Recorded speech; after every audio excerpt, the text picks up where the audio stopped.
A young director watches his film. He walks out, says nothing. Then, over the next several years, he hunts down every copy, every reel, every print in every archive he can reach, and destroys them. Not because a government told him to, because he decided. Tonight, 5 directors, 5 films they made with their own hands, 5 decisions to erase what they created. Film 1, Fear and Desire, 1953. Stanley Kubrick, a 24-year-old photographer from the Bronx, scrapes together $9,000, borrows a camera, and makes a war film with 15 friends. He directed. He operated the camera. He edited everything. This was before 2001, before A Clockwork Orange, before the world knew his name. Fear and Desire is raw, strange, the kind of film that reveals more about its maker than it intends. And as Kubrick became one of the greatest directors in history, that film followed him like a shadow. He called it a bumbling amateur film exercise. Then he stopped talking about it.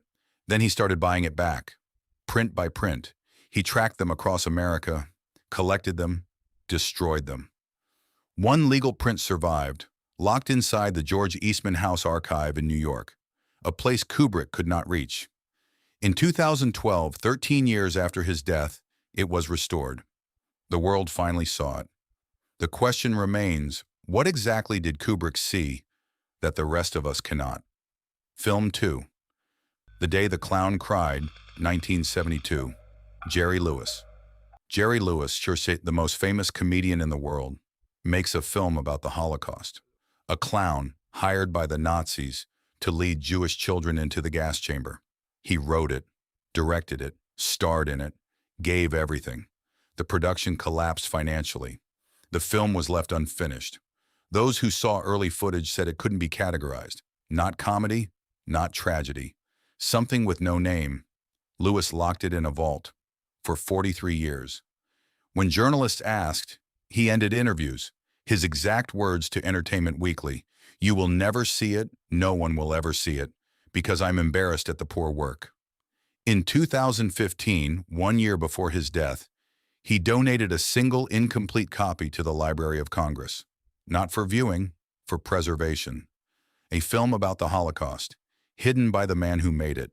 Perhaps the cruelest irony in cinema history. Film 3, American History, X, 1998. Tony Kaye. A British perfectionist finishes what many call a masterpiece. The studio agrees. The critics agree. The star agrees. The director does not. Tony Kaye fought New Line Cinema for the final cut. He wanted 87 minutes. The studio released 119, rebuilt largely by Edward Norton without Kaye's permission. The film received an Academy Award nomination. It's studied in universities. Tony Kaye was not present for any of it. He tried to have his name removed entirely. When the Directors Guild refused, he suggested the pseudonym Humpty Dumpty. He took out advertisements attacking the film during its own theatrical run. His 87-minute version has never been seen. It may still exist somewhere, or it may not. Film 4, Dune, 1984. David Lynch is given $40 million in the most famous science fiction novel ever written.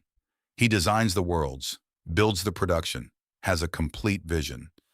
Then the studio locks him out of the editing room. Scenes are cut, narration added over his objections, the emotional architecture dismantled. Lynch refused to discuss Dune for decades, not in interviews, not in documentaries.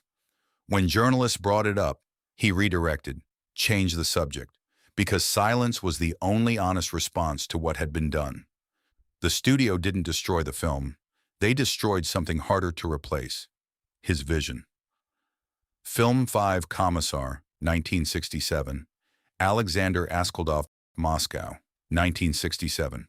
A 32-year-old first-time director pours everything he believes into one film. The story of a Soviet soldier billeted with a Jewish family. It showed Jewish people as human beings. In the Soviet Union of 1967, that was not permitted.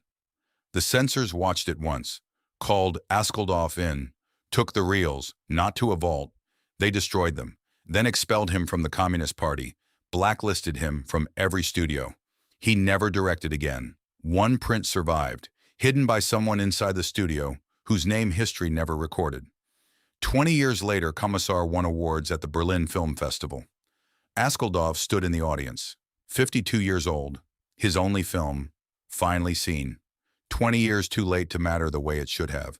5 directors, 5 different reasons. Government, shame, stolen control, wounded pride, fear of honesty. But the same result.